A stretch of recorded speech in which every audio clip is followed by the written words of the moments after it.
ஒரு முக்கியமான ஒரு அறிவிப்பு என்ன அப்படின்னா, நம்ம கடந்த வருஷம் அல்ஹுதா ஃபவுண்டேஷன் ட்ரஸ்ட் அப்படிங்கிற ஒரு ட்ரஸ்ட்டை வந்து நம்ம ஏற்படுத்தணும். அந்த ட்ரஸ்ட்டின் வழியாக அல்லாஹ்வுடைய தீனுக்கு தக்குவியத் ஏற்படுத்தக்கூடிய செயல்கள், அது வந்து சில தாவா சென்டர்கள் உருவாக்குறதா இருக்கட்டும், சில தாய்க்களை உருவாக்குறதா இருக்கட்டும், சில புத்தகங்களை மொழிபெயர்க்கிறதா இருக்கட்டும், சிலருக்கு என்னென்ன ஃபெசிலிட்டி செஞ்சு கொடுத்தா அல்லாஹ்வுடைய தீனுக்கு பலம் ஏற்படுத்துமோ அதற்கான வகையில் நம்ம செலவு பண்ணக்கூடிய ஒரு வேலையை வந்து நம்ம இதை செஞ்சிட்ருக்கோம். இது வந்து ஜகாத்துடைய அமௌண்ட்டும் நீங்கள் கொடுக்கலாம். இது வந்து நீங்கள் அல்லாஹ்வுக்கு அழகிய கடன் அப்படிங்கிற அடிப்படையிலையும் கொடுக்கலாம். அல்லாஹ்வுடைய தீனுக்கு எது எல்லாம் வலிமைப்படுத்தக்கூடிய வேலையோ, அல்லாஹ்வுடைய அந்த தக்பீர் ரப் இகாமத்து தீனுக்காக செலவிடப்படும் ஒவ்வொரு பைசாவும் அல்லாஹ்வுக்கு கடன். ஏன்னா இது வந்து ரசூல் செய்ய வேண்டிய வேலை, அது நம்மளை செய்ய சொல்கிறான் அல்லாஹ்.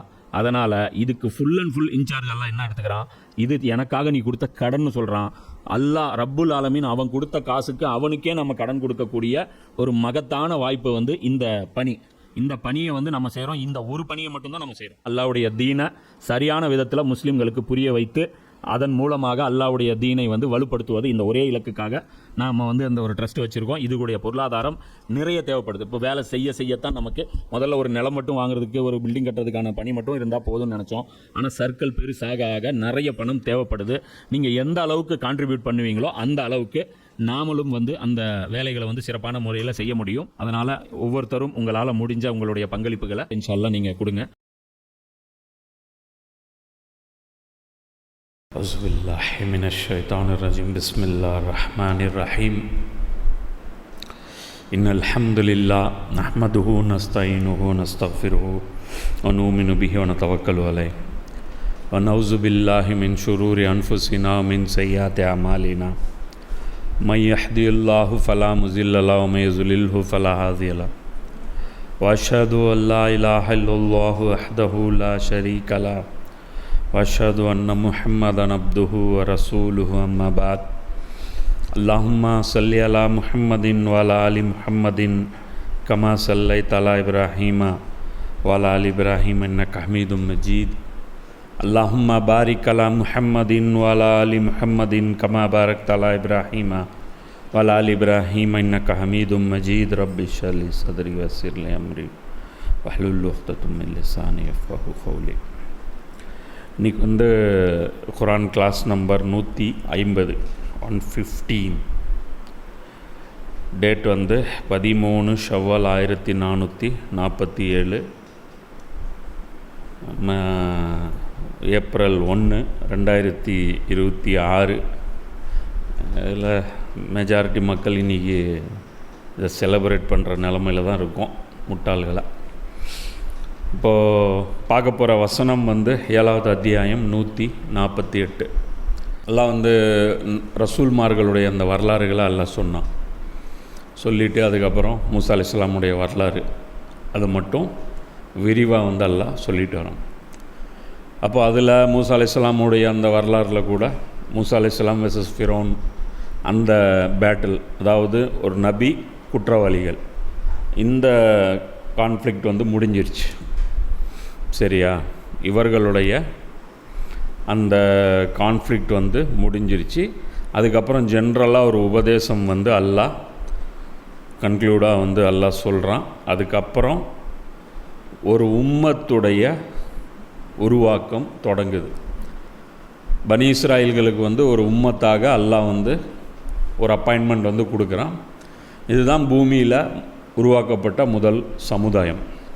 உம்மத்தை பற்றி நிறைய விஷயங்கள் சொல்லியிருக்கோம், நம்ம வேறு வேறு பயான்கள்லாம் நிறைய சொல்லியிருக்கோம். உம்மத்தை பற்றி சுருக்கமாக ஒரு விஷயம் அப்படின்னா, உம்மத்தை பற்றி நிறைய பேர் நினச்சிட்டு இருக்கிறது என்னென்னா ஒரு கூட்டம் அப்படின்னு நினச்சாங்க. கூட்டத்துக்கு பேர் உம்மத் கிடையாது.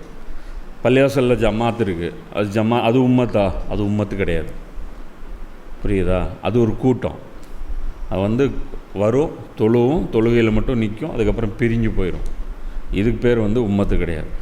உம்மத்துங்கிறது என்ன? உம்மத்துங்கிறது அரபி வேர்டில் மீனிங் என்ன அப்படின்னா, ஒரு நோக்கத்திற்காக, ஒரு குறிப்பிட்ட நோக்கத்திற்காக சேர்ந்து இருப்பவர்கள், ஒரு லட்சியத்துக்காக சேர்ந்து இருப்பவர்கள். இதுதான் வந்து உம்மத்துடைய ப்ராப்பர் டெஃபினேஷன். சரியா? கூட்டம் சேர்ந்து இருக்கிறதுனால அவங்க எல்லாம் ஒன்றா இருக்காங்க அப்படின்னு அர்த்தம் கிடையாது. புரியுதா? மார்க்கெட்டில் போனீங்கன்னா பெரிய கூட்டம் இருக்கும். தீபாவளி டைம்லலாம் போனால் பெரிய கூட்டம் இருக்கும். அவங்கெல்லாம் அண்ணன் தம்பியாக ஒன்றா இருக்காங்களான்னா ஒன்றாலாம் இல்லை. அது மாதிரி தான் கோயில்லையும் வந்து இருப்பாங்க, சர்ச்சிலையும் இருப்பாங்க, எல்லாம் இருப்பாங்க. அவங்களாம் யாரும் இப்போ உம்மத்தாக கிடையாது. சஹாபாக்கள் உம்மத்துன்னு சொல்லலாம். அவங்க பள்ளிவாசலில் இருப்பாங்க. அந்த பள்ளிவாசலில் இருக்கிற 1000 பேர் வந்து உம்மத்துன்னு சொல்லலாம். ஏன்? அந்த பள்ளிவாசலில் இருக்கிறவங்களுக்கு ஒரு லட்சியம் இருந்தது, ஒரு இலக்கு இருந்தது. அதாவது அச்சீவ் பண்ணுறதுக்கு ஒரு கோல் இருக்கணும். அந்த கோல் வந்து எல்லாருக்கும் இருக்கணும். இதுதான் வந்து உம்மத்துடைய டெஃபினேஷன். ஸோ அதுக்கு ஒரு பொறுப்பு இருக்கும். அதுக்கு அதோடைய என்ன சொல்கிறது, கடமைகள் தனியாக இருக்கும், அதோடைய தகுதிகள் இருக்கும், அதோடைய குவாலிஃபிகேஷன் இருக்கும், அதோடைய அந்தஸ்து இருக்கும், அதுக்கு ஒரு பொறுப்பு இருக்கும். ஸோ இதெல்லாம் மாதிரியான நிறைய விஷயங்கள் இருக்கும். இதுதான் உம்மத்து. மொத்தமே மனிதகுல வரலாற்றில் 3 தான் உம்மத்து. 1 மூசா அலைஹிஸ்ஸலாமுடைய உம்மத், 2வது ஈசா அலைஹிஸ்ஸலாமுடைய உம்மத், 3 நபி ஸல்லல்லாஹு அலைஹி வஸல்லம் அவருடைய உம்மத். இது வந்து ஹதீஸில் வந்து நபி ஸல்லல்லாஹு சொல்கிறாங்க, ஒரு கூட்டம் காலையிலேருந்து மத்தியானம் வரைக்கும் வேலை செஞ்சது, இன்னொரு கூட்டம் மத்தியானத்துலேருந்து சாயந்தரம் வரைக்கும் வேலை செஞ்சது, இன்னொரு கூட்டம் அசரிலிருந்து மக்ரிப் வரைக்கும் வேலை செஞ்சது. அதுதான் நாம் அப்படிங்கிறோம். அவங்களுடைய டைம் பீரியட்லாம் வேறு வேறு காலகட்டமும் லென்த்தாக இருந்துச்சு, நம்முடைய டைம் பீரியடு சுருக்கமாக இருந்துச்சு அப்படின்னு சொல்லிட்டு நபி ஸல்லல்லாஹு அலைஹி வஸல்லம் அவங்க சொல்கிறாங்க. ஸோ இப்போ வந்து இந்த உம்மத்து பற்றி அல்லாஹ் வந்து சொல்கிறோம். இந்த உம்மத்துடைய விஷயங்கள் வந்து பஹ்ராலையும் வந்துச்சு. இந்த உம்மத்துடைய தீமைகள்லாம் என்னென்ன இருந்துச்சு, என்னென்ன மாதிரியான விஷயங்கள் இப்போ எல்லா இதுலேயுமே இருந்துச்சு. ஆல இம்ரான்லேயும் இருந்துச்சு, நிசாவிலையும் இருந்துச்சு, மாய்தாலையும் இருந்துச்சு. சரியா? அன்னாமில் இல்லை. அன்னாமில் முழுக்க மக்காவை மட்டுமே டார்கெட் பண்ணி பேசப்பட்டது. அப்போ இந்த இடத்துல மறுபடியும் பனி இஸ்ராயல்கள் என்ட்ரு ஆகிட்டாங்க. இதுக்கப்புறம் நிறைய வருவாங்க பனி இஸ்ராயல். இதுக்கப்புறம் பார்த்திங்கன்னா குரானில் வந்து லென்த்தாக வந்துகிட்டே இருப்பாங்க, உம்மத்துகள் வந்துகிட்டே இருப்பாங்க, நிறைய பனி இஸ்ராயல்கள் சமாச்சாரமும் வந்துட்டுருக்கும். இப்போ இந்த இடத்துல மூசா அலைஹிஸ்ஸலாம் வந்து அல்லாஹ் வந்து தூர்சினா மலைக்கு வர சொல்லி அவங்களுக்கு வந்து அல்லாஹ் என்ன கொடுத்தான், இந்த 10 கமாண்ட்மெண்ட்ஸ் வந்து கொடுத்தான். ஸோ அதை பற்றி வந்து நம்ம கடைசியாக பார்த்தோம். சரியா? இப்போ இந்த இடத்துல மூசா அலைஹிஸ்ஸலாம் மேலே போனதுக்கப்புறம் இங்கே கீழே இவங்க இருக்காங்க. யார்? பனி இஸ்ராயல்கள் 6 லட்சம் பேர் கீழே இருக்காங்க.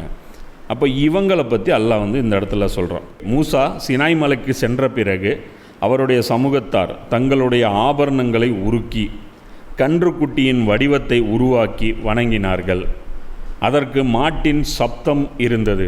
அது அவர்களிடம் பேசுவதும் இல்லை, எந்த விவகாரங்களிலும் அவர்களுக்கு வழிகாட்டுவதும் இல்லை என்பதை அவர்கள் கவனித்திருக்க வேண்டாமா? ஆயினும் அதனை அவர்கள் தெய்வமாக்கி கொண்டார்கள். மேலும் அவர்கள் பெரும் அக்கிரமக்காரர்களாகி விட்டார்கள். இப்போ இந்த இடத்துல அல்லாஹ் அவங்கள பற்றி என்ன சொல்கிறான்? மூசா அலைஹிஸ்ஸலாம் என்கிட்ட வந்தாங்க, மேலே வந்தாங்க. அதுக்கு பின்னாடி என்ன நடந்தது? அவருடைய சமூகத்தார். இதை பல இடங்களில் அல்லாஹ் சொல்கிறான். இந்த இடத்துல ஒன்று சொல்கிறான், இன்னும் வேறு இடங்களில் இன்னும் டீட்டெயிலாக அதை பற்றி அல்லாஹ் வந்து சொல்கிறான். சரியா? அப்போ இந்த இடத்துல சொல்லும்போது அல்லாஹ் என்ன சொல்கிறான்? அவர் வந்தார். இங்கே வந்தவுடனே அவருடைய சமூகத்தார் என்ன பண்ணாங்க? தங்களுடைய ஆபரணங்களை உருக்கி, அவங்ககிட்ட என்ன இருந்துச்சு? நகைகள் இருந்துச்சு. அந்த நகைகளை உருக்கி கன்றுக்குட்டியின் வடிவத்தை உருவாக்கி வணங்கினார்கள். அதை வந்து என்ன பண்ணாங்க? ஒரு காளை மாடாக அது சிலையாக வந்து ஆக்கிட்டாங்க. அதற்கு சப்தம் இருந்தது, மாட்டின் சப்தம் இருந்தது. அது மாடு மாதிரி கத்தவும் செஞ்சது. அது அவர்களிடம் பேசுவதும் இல்லை, அவர்களுக்கு வழிகாட்டுவதும் இல்லை என்பதை அவர்கள் கவனித்திருக்க வேண்டாமா? ஆயினும் அதனை அவர்கள் தெய்வமாக்கி கொண்டார்கள். மேலும் அவர்கள் பெரும் அக்கிரமக்காரர்களாகி விட்டார்கள். இப்போ இந்த இடத்துல இது வந்து ரொம்ப ஆழமாக சிந்திக்கக்கூடிய ஒரு விஷயம். அல்லாஹ் வந்து சிம்பிளாக ஒரு வார்த்தையில் அப்படி சொல்கிறான். அதுக்கு பின்னாடி அவ்வளோ சிந்திக்கக்கூடிய விஷயங்கள் வந்து அதில் வந்து ஆழமாக இருக்குது. முதல் விஷயம், இவங்களுக்கு வந்து பார்க்கும்போது சிலை வந்து அவங்களே வந்து செஞ்சுத்தாங்க அப்படின்னு சொல்லி கேட்டாங்க. யார்கிட்ட? இந்த கடல்லேருந்து தாண்டி வந்தாங்களா, ஃபிரௌன்கிட்டருந்து காப்பாற்றப்பட்டு வந்தாங்களா? வந்தவொடனே அவங்க என்ன சொன்னாங்க? எங்களுக்கும் ஒரு சிலையை செஞ்சு கொடுங்க. அங்கேருந்து வராங்க, அந்த ஃபிரௌனுடைய ஒரு கோயிலை வந்து அவங்க கடந்து வராங்க. அவங்களுக்கு பழசெல்லாம் ஞாபகம் வருது. ஃபிரௌனை நம்ம கும்பிட்டுட்டு இருந்தோம், இப்போது நமக்கு அல்லாஹ் உதவி செஞ்சுருக்கான், ஸோ அல்லாஹ்வுக்கு ஒரு செலவு ஏற்படுத்தி கொடுங்க. அவங்க மனசில் என்ன? ஃபிரௌன் வில்லன், ஃபிரௌனை கும்பிடக்கூடாது, அது தப்பு. அப்போ அல்லாஹ் வந்து நம்மளை வந்து காப்பாற்றினா, ஸோ அல்லாஹ்வை கும்பிடலாம். அல்லாஹ்வை வந்து கும்பிடுறது, சிலையை வச்சு கும்பிடுறது நாங்கள் விருப்பப்படுறோம், எங்களுக்கு அந்த மெத்தடில் பண்ணி கொடுங்கன்றாங்க. அப்போது இதிலிருந்து இன்னொரு விஷயமும் நமக்கு தெரியணும். என்ன அப்படின்னா, மூசா அலைஹிஸ்ஸலாம் அவர்களுக்கு வந்து இபாதத் செய்யக்கூடிய அந்த விஷயங்கள் வந்து இன்னும் வந்து கற்றுத்தரப்படலை. அவங்களுடைய இபாதத்துகள் வந்து இன்னும் கற்றுத்தரப்படலை. நபி ஸல்லல்லாஹு அலைஹி வஸல்லம் அவர்களும் மக்கால 10 வருஷம் இருந்தாங்க. ஆனால் 5 நேர தொழுகைகள் ஜமாத்தோடு நடந்ததா? மதீனாவில் வந்ததுக்கப்புறம் தான் ஜமாத்தோடைய தொழுகைகள் நடக்குது. புரியுதா? அந்த ப்ராப்பரு அசானோட, அந்த இகாமத்தோட, புரியுதா? அந்த சஃப்பு நின்று தொழுகையுடைய ஆரம்பம் வேணால் ஃபஸ்ட்டுலேருந்தே இருந்திருக்கலாம், வேறு வேறு வடிவத்தில் இருந்திருக்கலாம். ஆனால் அந்த ஃபைன் டியூனிங் வந்து மதீனாவுக்கு போனதுக்கப்புறம் தான் அதை வந்து அக்யூரேட் பண்ணுறாங்க. ஸோ அது மாதிரி இங்கேயும் வந்து வேறு சில வழிபாடுகள் இருந்திருக்கலாம். அல்லாஹ் வழிபடாமலே இருந்திருக்கலாம் மாட்டாங்க, வேறு வேறு ஏதோ ஒரு அரேஞ்ச்மெண்ட்ஸ் இருந்திருக்கும். ஆனால் அது வந்து கம்ப்ளீட் ஃபார்மில் வந்து இன்னும் வந்து இனிமேல் வேதம் வர தான் அது வந்து அக்யூரேட் ஆகும். அதில் அல்லாவுக்கும் ஒன்றும் பெருசாக அதில் இன்ட்ரெஸ்ட்டு கிடையாது. நல்லா புரிஞ்சுக்கணும். என்ன அப்படின்னு நல்ல இப்போ இன்ட்ரெஸ்ட்டு கிடையாதுன்னு செய்யக்கூடாதுன்னு ஆயிடக்கூடாது. நமக்கு அது தலை போகிற காரியம். ஏன்னா இந்த வானம் பூமி வந்து அல்லாஹ் வந்து படைச்சிருக்கான். அதன் மூலமாக அல்லாஹ்வுடைய பெரிய உபகாரம் நம்ம மேலே இருக்குது. ஒருத்தன் நமக்கு உபகாரம் செய்கிறான் அப்படின்னா அந்த உபகாரம் செஞ்சவனுக்கு நாம் பதிலுக்கு நன்றி கடனாக ஏதாவது செஞ்சே ஆகணும். அது வந்து நல்ல மனிதனுடைய ஒரு பண்பு. அதை வெளிப்படுத்தாத வரைக்கும் நம்மளால் நிம்மதியாக இருக்க முடியாது. புரியுதா? அப்போது அந்த அடிப்படையில் நம்ம அல்லாவுக்கு ஏதாவது செஞ்சே ஆகணும். அதனால தான் அவங்க என்ன பண்ணுறாங்க, மக்கள் சூரியன் நமக்கு உபகாரம் பண்ணுது, சூரியனை கும்பிட்றாங்க. ஏன் கும்பிட்றாங்க? அது டெய்லி எங்களை உபகாரம் பண்ணிகிட்டே இருக்குது. அதனால தான் எங்களுக்கு இவ்வளோ விவசாயம் நடக்குது, பகலில் நாங்கள் நடமாடுறோம், இதனுடைய நன்மையில் தான் நமக்கு நிறைய விஷயங்கள் நடக்குதுன்ட்டு அதனால் அதை வந்து வணங்குறாங்க. ஸோ இந்த சுக்குருடைய அந்த உணர்வு இருக்குல்ல, நன்றி செலுத்தக்கூடிய அந்த பண்பு, இன்றைக்கி உலகத்தில் நன்றி கெட்டவர்கள் அதிகமாயிட்டாங்க. அதனால் வந்து இன்றைக்கி நம்மளால் வந்து இந்த ஃபித்ரத்தை வந்து சாகடித்த மக்கள் அதிகமாக இருக்கக்கூடிய ஒரு சமூகத்தில் நம்ம வாழ்ந்துட்டுருக்கோம். அப்பாவுக்கே விசுவாசமாக இருக்க மாட்டேங்கிறான் இன்றைக்கி. அந்த காலத்திலலாம் பெற்றோரை வந்து ஒதுக்கி வைக்கிற பசங்க வந்து ஊரில் ஒருத்தன் 2 பேர் தான் இருப்பான். அவ்வளோ மோசமானவனாக அந்த அவனை வந்து வில்லனை தான் காட்டுவாங்க, ஹீரோவெல்லாம் காட்ட மாட்டாங்க. இன்றைக்கி வந்து தான் படத்தில் தான் வந்து இப்போ வந்து அப்பாவை வந்து கலாய்க்கிறது, என்ன அண்டங்காக்கா, காக்காவை திட்டினா அண்டங்காக்காக்கும், இதெல்லாம் வந்து இந்த ட்ரோல் பண்ணுறது, இதெல்லாம் வந்து சினிமாவில் வந்து கொண்டு வந்து தான் அதை வந்து மாற்றுறாங்க. ஸோ இப்போ இங்கே என்ன மெயினான பாயிண்ட் அப்படின்னா, இந்த நன்றி உணர்வுங்கிறது மனுஷனுக்கு வந்து எப்போவுமே வந்து அது மேலோங்கி வரும். அதை நீ வந்து சரியான ஒரு கைடன்ஸ் கொடுத்து கொண்டு போனீங்கன்னா அது வந்து கரெக்டான கடவுளுக்கு அது வந்து போயிடும். இல்லைன்னா அது வந்து மிஸ்கைட் ஆகி வேறு டைரெக்ஷனில் அவங்க போயிடுவாங்க. இப்போ இந்த மக்கள் இவங்க வந்து காளை கன்றை வந்து கடவுளாக இப்போ வந்து செஞ்சாங்க. சரியா? ஏன் காளை கன்று செலக்ட் பண்ணணும்? சிலையை வந்து செலக்ட் பண்ணாங்கள்ல, ஏதோ ஒரு சிலையை செலக்ட் பண்ணிட்டு போகலாம்ல, ஏதோ ஒரு வடிவத்தில் செலக்ட் பண்ணிட்டு போகலாம். ஸோ அது வரைக்கும் உலகம் எப்படிப்பட்டது இருந்துச்சு அப்படின்னு பார்க்கணும். அது வரைக்கும் மனுஷன் தொழில்னு என்ன பண்ணிட்டுருந்தான்? விவசாயம்தான். விவசாயம், இந்த மாதிரி துணிமணி, அதுக்கப்புறம் இந்த சேரு கட்டில், சரியா, கட்டடம், புரியுதா, சின்ன சின்ன கட்டடம் கண்டுறது எல்லாமே பார்த்தீங்கன்னா விவசாயம் ரிலேட்டடாக தான் இருக்கும். சரியா? இப்போ நீ வந்து சாப்பிட்றதுக்கு வந்து உனக்கு வந்து அரிசி, பருப்பு, எண்ணெய் வேணும்னா எண்ணெய்க்கு எள் வேணும், கடலை வேணும், என்ன உனக்கு இனிப்பு வேணும்னா பழம் வேணும், கரும்பு வைக்கணும், சர்க்கரை வேணும்னா கரும்பு வைக்கணும், எல்லாமே இது. அது இல்லாமல் காய்கறி, விதவிதமான டேஸ்ட் வேணும்னா தக்காளி, புளிப்பு வேணும்னா தக்காளி, சரியா, கொஞ்சம் வந்து இன்னொரு டேஸ்ட்டு ஃப்ளேவர் வேணும்னா பூண்டு, இன்னொரு ஃப்ளேவர் வேணும்னா இஞ்சி, இன்னும் கொஞ்சம் ஒரு ஃப்ளேவர் வேணும்னா புதினா, இது மாதிரி எல்லாமே விவசாயம் சார்ந்த விஷயம். இதாச்சா? அடுத்தது ட்ரெஸ்ஸு போடணும். ட்ரெஸ்ஸுக்கு என்ன வேணும்? பருத்தியும் விவசாயத்துலேருந்து தான் வரணும். அது இருந்தால் தான் உடம்புக்கு வந்து ட்ரெஸ்ஸு போட முடியும். புரியுதா? அப்போ இதுவும் விவசாயம். அடுத்தது என்ன? அடுத்தது இப்படி அடுத்தது என்ன? இந்த இண்டஸ்ட்ரி, இந்த கட்டடம், இதெல்லாம் அதுக்கு மரம் அறுத்து அது வந்து தேக்கு மரம் எடுப்பாங்க, அதுவும் மரம் வளர்ப்பு, அதுவும் விவசாயம்தான். சரியா? மரம் வளர்ப்பு அதுவும் வந்து விவசாயம்தான். அப்போது இது எல்லாமே இப்போ இவங்க செஞ்சிட்டு இருந்தது என்ன? செங்கல் ஒன்று உருவாக்கிட்டு இருந்தோம். அந்த பைபிளில் வந்து அந்த செங்கல் எப்படி செய்வாங்கன்னு சொல்லலாம். அதான் சொன்னல, ஒரு விதமான புல்லை எடுத்து அதை மண் கலந்து, அது ரெண்டும் கலந்து ஒரு மிக்சிங்காக அவங்க போட்டு அது செய்வாங்க. அதுவும் விவசாயம்தான். அந்த காலத்து இந்த 300 வருஷம் 400 வருஷம் பழைய பில்டிங்லாம் போய்ப்பார், அதில் வந்து சாப்பிட்ற பொருள்லாம் கலந்து தான் இருக்கும். புரியுதா? கோழி முட்டை போட்டிருப்பாங்க. அது இல்லாமல் பார்த்தீங்கன்னா கடுக்காய் இருக்குல்ல, கடுக்காய் அதெல்லாம் போட்டிருப்பாங்க. அந்த லால் கிலாலாம் கட்டியிருப்பான். அவங்களாம் எந்த சிமெண்ட்டு யூஸ் பண்ணாங்க? எதனால அந்த பில்டிங்லாம் அவ்வளோ நிற்கிது? அது மாதிரி நிறைய விஷயங்கள் வந்து பார்த்திங்கன்னா அந்த விவசாயம் சார்ந்த விஷயங்கள் தான் அவங்க எடுத்து பண்ணியிருப்பாங்க. அப்போது எல்லாமே எது? விவசாயம்தான்.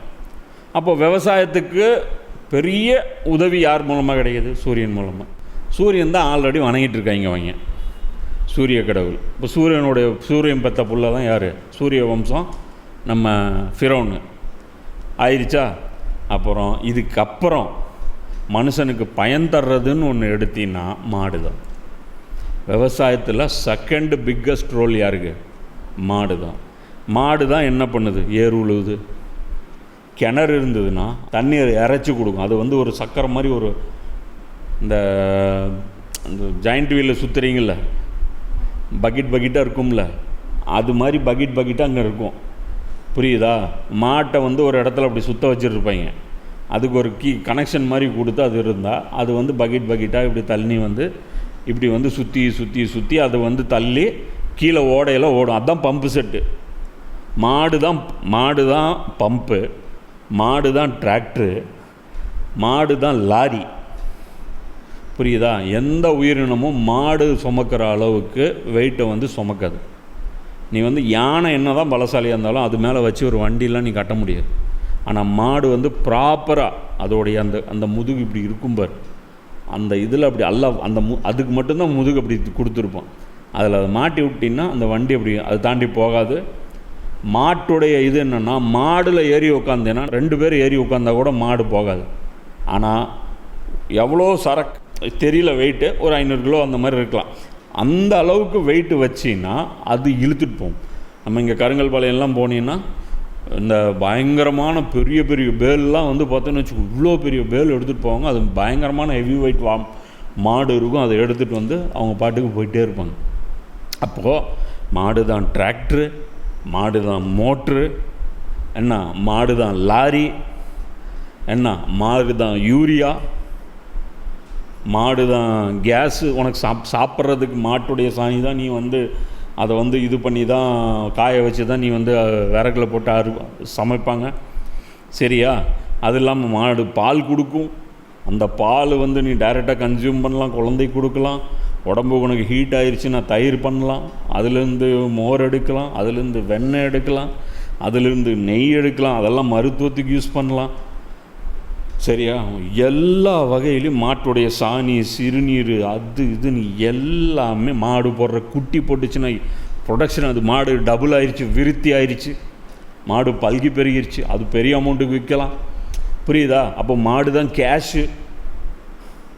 அப்போ எவ்வளோ ரோல் ப்ளே பண்ணுது? அப்போது சூரியனுக்கு அப்புறம் வந்து எது டாமினண்ட்டாக ஒரு மனுஷனுக்கு வந்து உபகாரம் செய்யுது? மாடு. அதனால தான் மாட்டை வணங்குறாங்க. மாடு சும்மா கிடையாது. மாட்டை வணங்குறவங்க எல்லாம் பாரு வெஜிடேரியனாக இருப்போம், விவசாயியாக இருக்கும். நார்த்தில் ஏன் மாடு அவ்வளோ வணங்குறாங்க? எல்லாம் விவசாயம். ராஜஸ்தான் அங்கே இங்கெல்லாம் போய் பாரு, மாடை ஏன் மதிக்கிறாங்கன்னு அது. இவ்வளோ செய்கிற மாடை அறுத்து நாங்கள் சாப்பிட மாட்டோம். இதனால தான் அவங்க அப்படி போகிறாங்க. புரியுதா?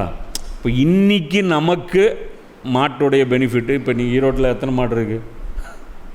ரோட்டில் மாடே பார்க்க மாட்டோம். விவசாயத்தில் எத்தனை மாடு இருக்குது? மாடே இல்லை. அதை வச்சு நீ மெதுவாக, ஆனால் அதுவும் இல்லாமல் எண்ணெய் செக்கு ஆட்டுறது அதுவும் மாடு தான்.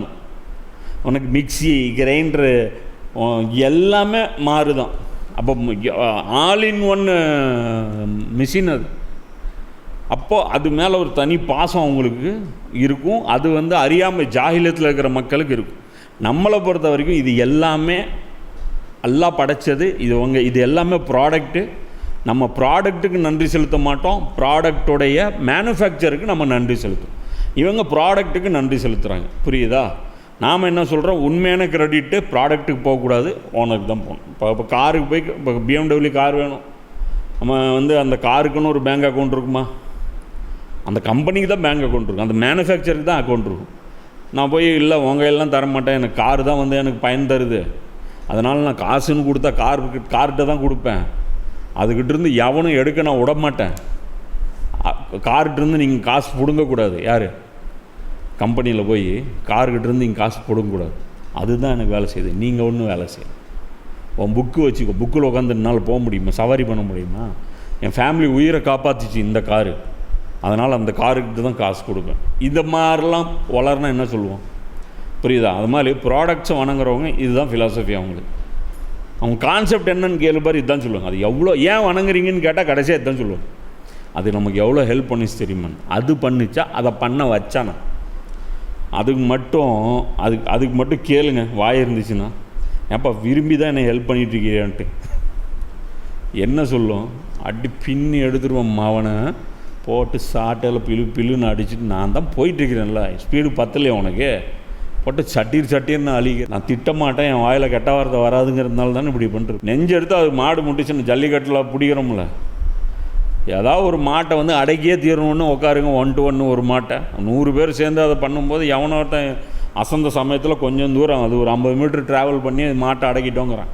மாட்டையெல்லாம் அடக்கலாம் முடியாது, சரியா? மாடு ஜனாதா எடுத்துரும். அப்போ இங்கே விஷயம் என்ன அப்படின்னா, இப்போ இவங்களுடைய அந்த மைண்ட் செட்டு, இப்போ வந்ததுலேருந்து இப்போ அவங்க பார்க்குறாங்க அந்த மாடு வந்து இவங்க வந்து சிலையாக வந்து இப்போ மாட்டையே இவங்க செலக்ட் பண்ணாங்கன்னா அதுக்கு தான் செலக்ட் பண்ணுறாங்க. ஆல்ரெடி அவங்க மாட்டை வந்து கும்பிட்டுட்டு தான் இருந்தாங்க. அங்கேயும் பார்த்தோன்னா மாட்டு சிலைகள்லாம் இன்றைக்கும் மம்மி எகிப்தில் போனேன்னா மாட்டுக்கெல்லாம் ஒரு இது இருக்குது, பிரமிட் இருக்குது. அது மாதிரி அங்கேயே பார்த்திங்கன்னா அந்த மாட்டுக்கான மம்மியெல்லாம் இருக்கும். அப்போது இவங்களுடைய அந்த சிலை பற்று இருக்கு பாரு, இது வந்து அவங்க முன்னாடி ஏற்கனவே இருந்த விஷயம்.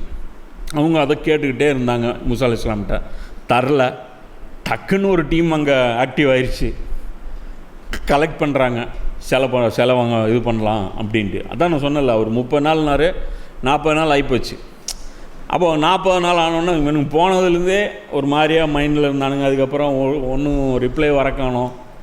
நாமளும் மேலே ஏறி போகக்கூடாது, தடை இருக்குது. அப்புறம் 10 நாள் எக்ஸ்டெண்ட் ஆனோடனே என்ன பண்ணிட்டாங்க, இவங்க பாட்டுக்கு ஆக்டிவேட் ஆக ஆரம்பிச்சிட்டாங்க. டக்குன்னு ஃபண்டு கலெக்ட் ஆகுது. எல்லோரும் கலெக்ட் பண்ணோடனே அந்த மாப் மென்டாலிட்டி, இந்த கூட்டத்தில் இப்போ நீ போய் ஏதோ ஒரு பிடி ஃபங்க்ஷனுக்கே நின்றுட்டு இருப்பார். 10 நிமிஷம் ஒருத்தன் அருமையாக பேசிட்டு இருப்பான்.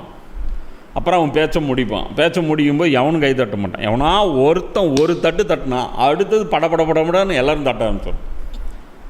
புரியுதா?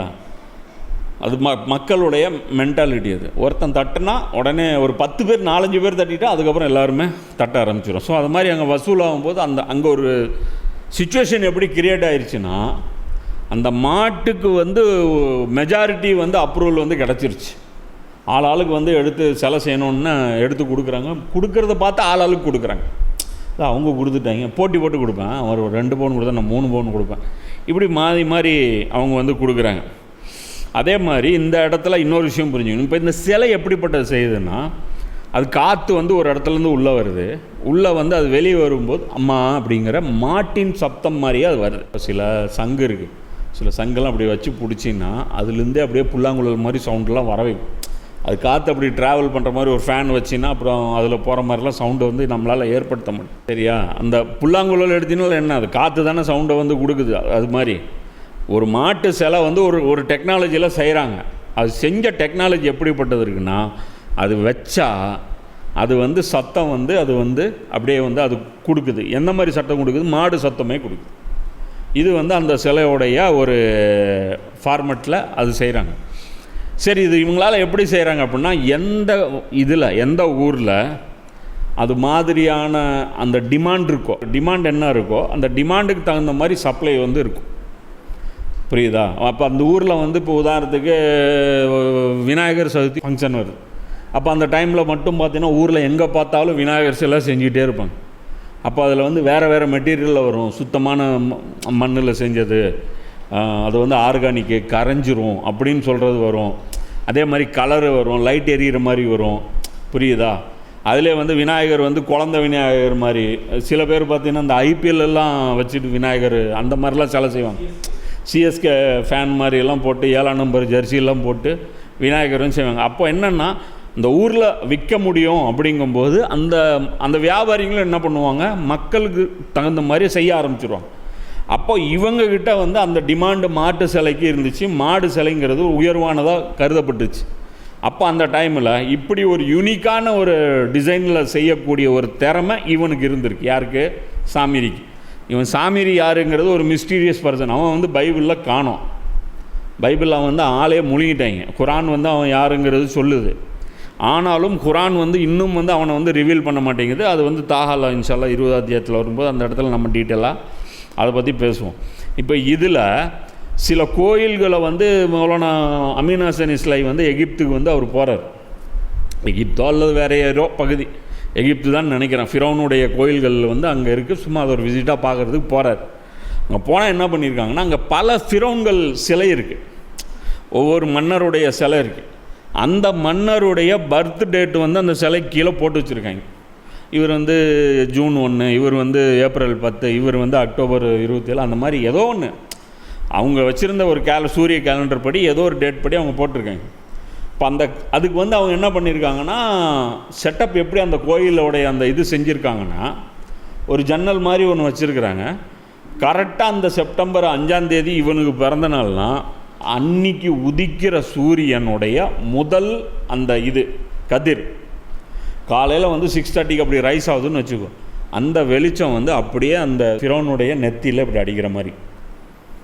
அது சூரியன் வந்து டெய்லி நமக்கு ஒரே இடத்துல உதிக்குதுன்னு நினச்சிட்ருக்கோம். அந்த ஒரே இடத்துல உதிக்கிறது கிடையாது. அது உதிக்கிறத எடுத்து செக் பண்ணிப்பார், அது இப்படியும் போகும். இந்த ஒரு வருஷத்துடைய கிராஃப் எடுத்து பார்த்தீங்கன்னா கிழக்கில் தான் உதிக்குமே தவிர கிழக்கில் ஒரே இடத்துல உதிக்காது.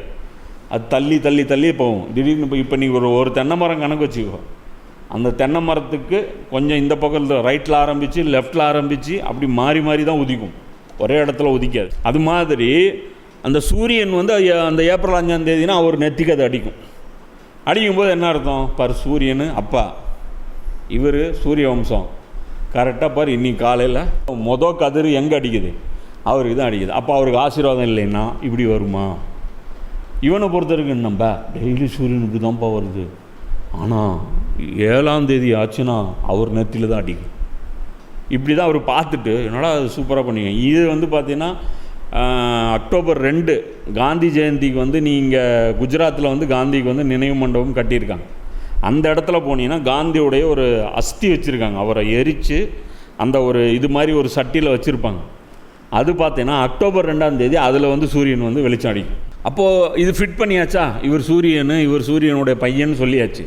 அப்போ சூரியனே வந்து ஆசீர்வாதம் பண்ணுது. நம்ம ஆளுங்க கொஞ்சம் கொஞ்சமாக புருடா விட்றாங்க. இங்கே ஒரு தர்கா இருக்குது, அங்கே வந்து புலி வந்து வாலில் வந்து கூட்டிகிட்டு போகுது. கூட்டுறதுக்கெல்லாமா புலி வந்துச்சுன்னா சரி, புலி கூட்டிகிட்டு போச்சுன்னா இப்போ என்ன அதுக்கு அது. அப்புறம் மும்பை தர்கா பார்த்தீங்கன்னா சாயந்தரம் ஆச்சுன்னா மூடிக்கும், காலையில் ஆச்சுன்னா அந்த கடல் வந்து கொஞ்சம் தூரத்துக்கு ஒரு 50-100 மீட்டர் ரோடு இருக்கும். ஹாஜி அலி தர்காவா என்னவோ அது, ஹாஜி அலி தர்கான்ட்டு அந்த தர்காவுக்கு பார்த்தீங்கன்னா நீ போனீங்கன்னா காலையில் போனீங்கன்னா அது திறந்துருக்கும். லைட்டாக கால் நனைகிற அளவுக்கு தான் தண்ணி இருக்கும், நீ அதில் போயிடலாம். போயிட்டேன்னா அதுக்கப்புறம் மூடிக்கும்.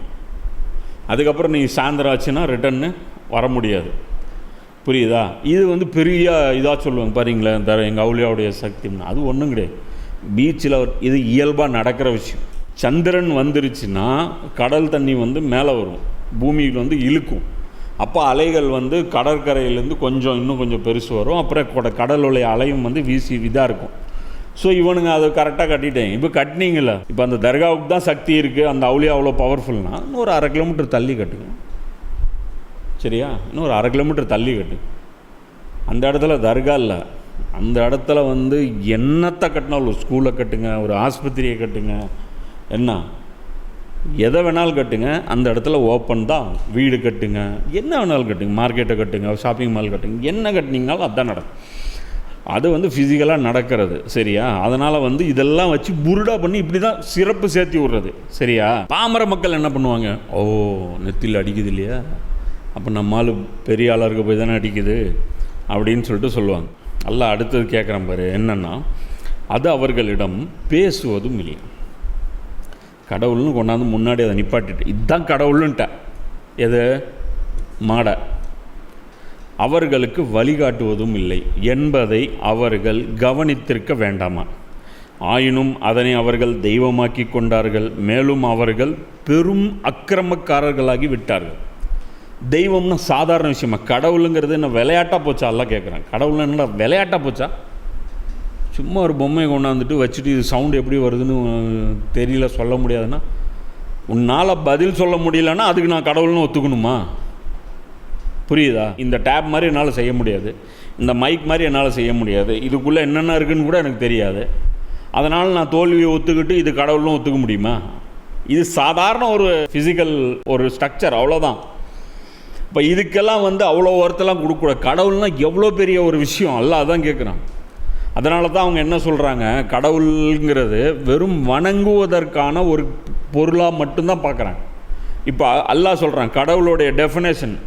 இப்போ நம்ம முஸ்லீம்கள் பார்த்தீங்கன்னா கடவுளுடைய டெஃபினேஷன் கேட்டேன்னு வச்சுக்கோ, குல்வல்லா சூறா எடுத்து சொல்லுவான். ஜாகிர் நாயக்கு அதை எடுத்து சொல்லுவார். கடவுளுக்கு இலக்கணம் சொல்கிறது குரான். தப்பு. அது மட்டும் இல்லை, இலக்கணம் ஏகப்பட்ட இலக்கணம் சொல்லுது கடவுள்லாம் என்னான்ட்டு. அதில் ஒன் ஆஃப் த இலக்கணம் தான் குல்லுவத் சூறா. அது கடவுளுடைய சிஃபத், அதாவது கடவுளுடைய ஜாத்தை பற்றி பேசுது. கடவுள்னா என்ன? அவன் பொருளா, அவன் மனுஷனா, அவன் யாராவது அவனை பெத்தாங்களா, யாராவது அவனுக்கு அப்பா அம்மா இருக்காங்களா, இது மாதிரியான ஒரு விஷயத்தை மட்டும்தான் அது கிளியர் பண்ணுது. ஆனால் கடவுளுடைய வேலை என்னங்கிறது இந்த இடத்துல எல்லாம் சொல்கிறான். என்ன சொல்கிறான்? நம்பர் 1, முன்னாடி நின்றுட்டா கடவுள் அவன் பேசணும். நம்பர் 2, அவர்களுக்கு வழிகாட்டணும். சரியா? பேசணும், வாயை திறந்து பேசணும் கடவுள். இப்போ இவங்க என்ன பண்ணிட்டாங்க, இந்த ஆன்மீகவாதிகள்லாம் என்ன சொல்கிறாங்க, எனக்கு என்னுடைய மனசில் இருக்கிற பாரத்தெல்லாம் கொண்டு போய் கொட்டணும், அதுக்கு ஏதோ ஒன்று இருந்தால் எனக்கு போதும். புரியுதா? இப்போ இன்றைக்கெல்லாம் என்ன வந்துருச்சு, அது ஃபோன்லாம் வந்துருச்சு, ஏஐலாம் பேசி நீங்கள் அதை விட்ட பாரத்தை கொட்டலாம். இது மாதிரிலாம் ChatGPT பேசும். புரியுதா? அது ஆறுதல்லாம் கொடுக்கும். இப்போ என்ன விஷயம்னா, இதுக்கு கடவுள் தேவைன்னு சொல்லி இன்றைக்கி இருக்கிற ஆன்மீகவாதி நினச்சிட்ருக்கான். அது இந்த கடவுளை எதிர்க்கிறான் பாரு, அவன் சொல்கிறது கரெக்டு ஒரு வகையில். இந்த ஆஸ்பெக்டில் மட்டும் நீங்கள் கடவுளை வணங்குனீங்கன்னா உண்மையிலே அது உங்களுக்கு அஃபீன் தான். எல்லா பாரத்தையும் தூக்கி கடவுள் மேலேயே போட்டுட்டு, புரியுதா, எல்லா அநியாயம் கடவுள் பார்த்துட்டு சும்மா இருக்க சொன்னார், நமக்கு எந்த ஒரு பாரத்தையும் நம்ம மேலே சுமத்தலை அப்படின்னு சொல்லி வேடிக்கை பார்த்துட்டு இருக்க சொல்லி கடவுள் சொன்னார் அப்படின்னு நாம் ப்ரெசன்ட் பண்ணுறதுனால கடவுள் விமர்சிக்கப்படுறாரு. ஆனால் உண்மையிலே அல்லாஹ் என்ன சொல்கிறான், கடவுள்லாம் பேசணும், ஃபஸ்ட்டு கான்டாக்ட் பண்ணணும் ப்ராடக்டோட கான்டாக்டே இல்லை அப்படின்னா அவன் கடவுளாக இருக்கவே முடியாது. புரியுதா? வணங்கப்படுவதற்கு தகுதியானவன் அப்படிங்கிற விஷயம் அவன் கான்டாக்ட் பண்ணும். ரெண்டாவது என்ன, வழிகாட்டணும். சரி, ஓகே. இப்போ கேட்குறேன், இப்போ அல்லாஹ் இப்போ அந்த சினாரிக்கு போவோம், மூசா அலைஹிஸ்ஸலாம் சினாரிக்கே போவோம். மூசா நபி அல்லாஹ் தேடி போனாங்களா? அல்லாஹ் மூசா நபியை தேடி வந்தாங்க. அல்லாஹ் மூசா நபியை தேடி வந்தான். மூசா நபி ரோட்டில் போயிட்டு இருந்தார், சத்தம் மேலேருந்து வந்துச்சு. அதுக்கப்புறம் தான் அவர் போகிறார். அங்கே போயிட்டு அந்த இடத்துல வெளிச்சம் வருது, அந்த இடத்துல போய் நிற்கிறார். இன்னொன்னே கூப்பிட்றான் அல்லாஹ், மூசாவே கூப்பிட்டான். சரியா? அப்போ மூசாவை யார் கான்டாக்ட் பண்ணான்? சும்மா இருந்தான் அல்லாஹ். ஏன் ஃபிரௌனை அடக்கி ஆண்டா அல்லாவுக்கு என்ன, பனி இஸ்ராயில் கேடு கட்டு போன நாசமாக போன அல்லாவுக்கு என்ன வந்துச்சு?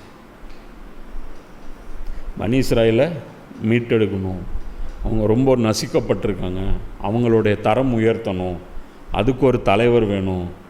ஃபிரௌன் ஒரு காலத்துலேயும் அந்த வேலையை செய்ய மாட்டான், அயோக்கிய நாயி. மூசா மாதிரி நல்ல மனிதர்னால தான் செய்ய முடியும். அந்த மூசாவை நான் கான்டாக்ட் பண்ணுறேன் அப்படின்னு சொல்லி அல்லாஹ் டைரெக்டாக கான்டாக்ட்.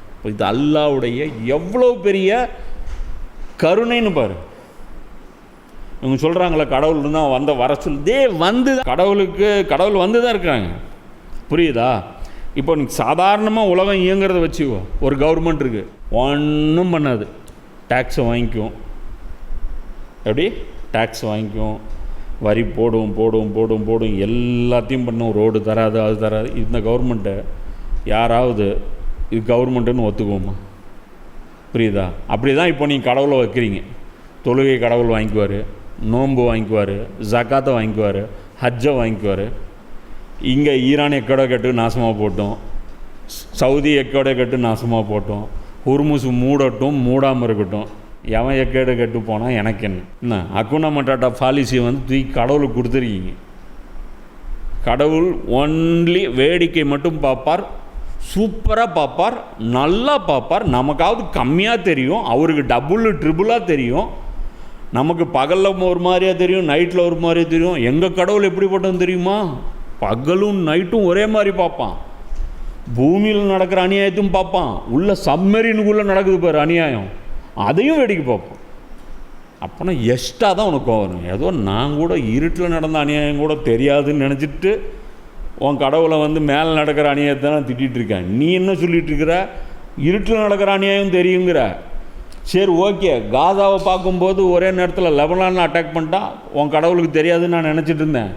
நீ என்ன சொல்கிற? ஒரே நேரத்தில் இந்த மிசைலும் பார்க்குறான், அந்த மிசைலும் பார்க்குறான், அதே நேரத்தில் வெனிசுலாவையும் பார்க்குறான். அப்போனா உன் கடவுள் எவ்வளோ பெரிய அநியாயக்காரன்.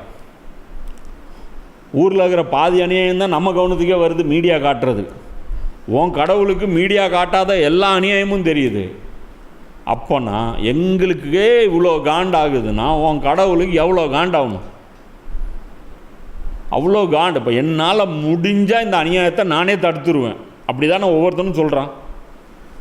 ஏன் வந்து ஐநா சபைகிட்ட சொல்கிறான்? என்னால் முடியாதுப்பா, ஐநா சபை தான் பண்ண முடியும். என்னால் முடியாதுப்பா, என்னுடைய பிரதமர் தான் ப்ரெஷர் கொடுக்கணும். என்னால் முடியாதுப்பா, என்னுடைய வெளியுறவுத்துறை அமைச்சர்னு அதுக்குன்னு போட்டிருக்கோம், அவர் தான்ப்பா முடிவு பண்ணணும்.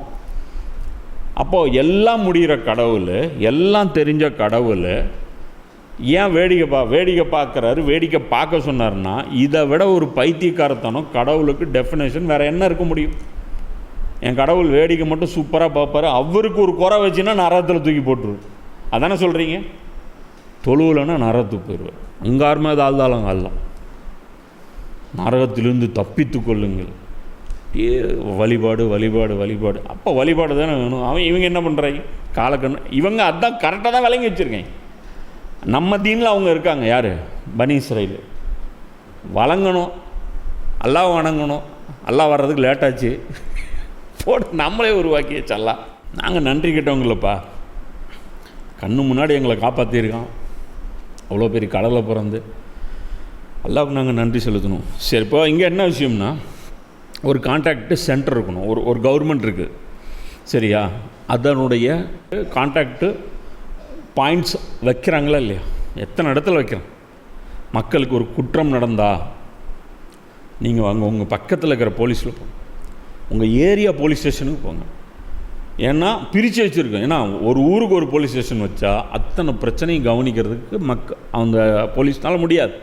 அதனால் சின்ன சின்ன ஏரியா, இத்தனை மக்களுக்கு இவ்வளோ வச்சுருக்கோம். உடம்பு சரியில்லையா? ஜிஹெச்சுக்கும். படிப்பு வேணுமா? கவர்மெண்ட் ஸ்கூலுக்கு. புரியுதா? பசியை போகணுமா? ரேஷன் கிடைக்கும்.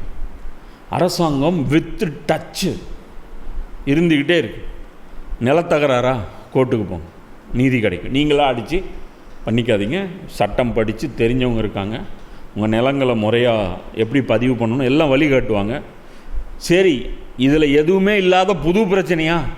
திங்கக்கிழமாச்சுன்னா கலெக்டர் ஆஃபீஸ் வாங்க, குறை தீர்க்கும் முகாம் இருக்குது, அங்கே போய் உங்களுடைய பெட்டிஷன் கொடுங்க. இவங்க யாருமே செயல்படலையா? டைரெக்டாக முதல்வருடைய தனிப்பிரிவுக்கு போடுங்க. அப்போது கவர்மெண்ட்டு பப்ளிக்கோட எந்த அளவுக்கு டச்சில் இருக்குதோ அந்த கவர்மெண்ட்டு தான் நல்ல கவர்மெண்ட். அதுதானே மீனிங்கே. உங்கள் எம்எல்ஏ உங்கள் ஏரியாவுக்கே வரமாட்டாருன்னா அந்த எம்எல்ஏக்கு எவனா ஓட்டு போடுவாங்களா? புரியுதா?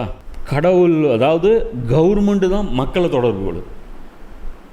உங்களை இல்லம் தேடி கல்வி என்ன, மொஹல்லா கிளினிக் எல்லாம் யார் வைக்கிறா? சத்துணவு திட்டம். உங்கள் குழந்தை சாப்பாடு லேட் ஆகுதா? நான் போடுறேன். இப்படி அக்கறையாக பார்க்குறவன் அரசாங்கம். புரியுதா? அது மாதிரி வானம் பூமிக்கு அரசாங்கம் அல்லாஹ். புரியுதா? இப்போது அல்லாவும் என்ன பண்ணுறான்? மனுஷனோட தேடி தேடி தொடர்பு கொள்கிறான். மூசா அலைஹிஸ்ஸலாமை தொடர்பு கொண்டானா இல்லையா? ஈசா அலைஹிஸ்ஸலாமை யார் தொடர்பு கொண்டா? மரியம் அலைஹிஸ்ஸலாம்கிட்ட யார் வந்தா? மரியம் அலைஹிஸ்ஸலாம் ஜிப்ரீல்கிட்ட போனாங்களா 7வது வானத்துக்கு? ஜிப்ரீல் 7வது வானத்துலேருந்து மரியம்கிட்ட வந்தாங்க. அவன் வயிற்றில் ஒரு குழந்தைய போட போகிறேன், அவன் வந்து நபியாக போகிறாரு, அவர் நபி ஆவார், அவர் வந்து இந்த உலகத்துக்கு வழிகாட்டுவார். யார் சொன்னா? நபி ஸல்லல்லாஹு அலைஹி வஸல்லம் என்ன பண்ணிட்டு இருந்தாங்க? அவங்க ஊர் லோக்கல் மக்களை தானே உட்காந்துட்டு இருந்தார். கடவுளை தேடுறதுக்கு ஏதோ ஒரு முயற்சி, ஒரு கொலம்பஸ் மாதிரி உலகம் பூரா சுற்றி வந்தார கப்பலை எடுத்து, கடவுள் எந்த மூலையில் இருக்காருன்னா தேடுறேன்ட்டு. ஆள் கடவுள் அனுப்புகிறார், ஆள் தேடி வருது, கடவுளுடைய ஆள் தேடி வருது. இவர் கடவுளை தேடி போகல. புரியுதா? ஆனால் என்ன, ஒருத்தான ஆளுன்ட்டு எல்லாம் செலக்ட் பண்ணிட்டான். அந்த பூமியிலே இவர் தான் சிறந்தவர். அப்போ தேடி ஆள் வர்றார், நேராக வந்து விசிட்டிங் கார்டு கொடுக்குறார். I am from Arsh, can you join with our team? என்ன பண்ணுறீங்க? இங்கே ஒரு பிரான்ச் ஓப்பன் பண்ண போகிறோம். மனிதர்களுக்கும் அல்லாவுக்குமான ஒரு தூதரகம் இங்கே நியமிக்க போகுது. உங்களுடைய புகார்கள் என்ன சொல்லுங்கள், உங்களுடைய ப்ராப்ளம்ஸ் சொல்லுங்கள், நாங்கள் சொல்யூஷன் சொல்கிறோம். ஒவ்வொரு ப்ராப்ளத்துக்கும் வானத்துக்கு போகிறாரு, வர்றாரு, வர்றாரு. இப்போ கான்டாக்ட்ஸ், ஒரு எம்எல்ஏ, ஒரு கட்சி ஆஃபீஸ், தலைமைச் செயலம், ஒரு பார்லிமெண்ட்டு திறக்கப்படுது. எது? காபத்துல்லா. அதான் கான்டாக்டு. அங்கே தான் கான்டாக்ட் பண்ண முடியும் அல்லாவுக்கு. எல்லா கவர்மெண்ட் ஜியோ என்ன, இது குரான் ஆயத்து. மொத்தம் 6200 சில்லற ஜியோ வந்து அல்லாஹ் போட்டிருக்கான். குரான் ஒவ்வொரு ஆயத்து என்னடா, ஒரு கவர்மெண்ட்டு அரசனுடைய செய்தி, அரசனுடைய செய்தி, அந்த அரசனுடைய பிரதிநிதி, அந்த அரசனுடைய ஆஃபீஸ் ஒன்று வச்சுட்டாரு. உலகத்தில் எவனுக்கு எந்த பிரச்சனையாக இருந்தாலும் சவுதி அரேபியாவுக்கு வாங்க, அந்த மக்காவுக்கு வாங்க, இது வந்து சொல்யூஷன் கொடுக்கும் அப்படின்னாங்க. நபி ஸல்லல்லாஹு அலைஹி வஸல்லம் இருக்கிற வரைக்கும் அது அல்லாஹ்வுடைய பிரான்ச், கட்சி ஆஃபீஸ். அல்லாஹ்வுடைய கட்சி ஆஃபீஸ் எது? காபத்துல்லா. அதுக்கப்புறம் நபி ஸல்லல்லாஹு அலைஹி வஸல்லம்க்கு அப்புறம் ஹலீஃபாக்கள். நபி ஸல்லல்லாஹு அலைஹி வஸல்லம் சொல்கிறாங்க, ஒரு பெண்மணி வராங்க, நபி ஸல்லல்லாஹு அலைஹி வஸல்லம் அவர்கள் அந்த பெண்மணியை திரும்ப வரும்படி கட்டளையிட்டார்கள். ரசூலுல்லாஹ் என்ன பண்ணுறாங்க, அந்த பெண்மணி ஒன்று ஒரு தேவையோடு வராங்க, எனக்கு இது தேவை அப்படின்ட்டு. அப்போ ரசூலுல்லாஹ் சொல்கிறாங்க, இப்போ இல்லைம்மா, போயிட்டு கொஞ்ச நாள் கழித்து வாங்க அப்படிங்கும்போது அப்போ கேட்குறாங்க, நான் வரும்போது நீங்கள் இல்லைன்னா அப்படி. அவங்க ஒரு கிராமத்தில் பாமரான ஒரு பெண்மணி, நீங்கள் ஒருவேளை நீங்கள் இறந்துட்டிங்கன்னா நான் என்ன பண்ணுறது அப்படிங்கிற அர்த்தத்தில் அவங்க கேட்குறாங்க. அப்போ ரசூலுல்லாஹ் சொல்கிறாங்க, நான் அப்படி இல்லை அப்படின்னா அபூபக்கர் இருப்பார், அவர் கொடுப்பார், வாங்கிக்கோங்க. அப்போ என்ன சொல்கிறாங்க, அது ஆஃபீஸ் பர்மனெண்ட்டாக ஆள் மாறிட்டே இருப்போம். இன்றைக்கி நான், நாளைக்கு அபூபக்கர், அதுக்கப்புறம் உமர், அதுக்கப்புறம் உஸ்மான். அல்லாஹ்வுடைய கான்டாக்டு சோர்ஸு இது தான். புரியுதா? அந்த அல்லாஹ்வுடைய செய்திகள் ஒரு ஜியோஸ் பர்மனெண்ட் இருக்குது. புரியுதா? இப்போ நம்மளும் எடுத்துக்கோ, டெய்லியாக நமக்கு வந்து குடியரசு தினம் கொண்டாடிட்டு இருக்கோம். 50 வருஷத்துக்கு முன்னாடி நடந்த, 75 வருஷத்துக்கு முன்னாடி அம்பேத்கருங்கிறவர் இந்தியாவுடைய சட்டங்கள் இதுன்னு எழுதி கொடுத்தாரா? அதுதானே ஃபாலோ பண்ணிட்டுருக்க.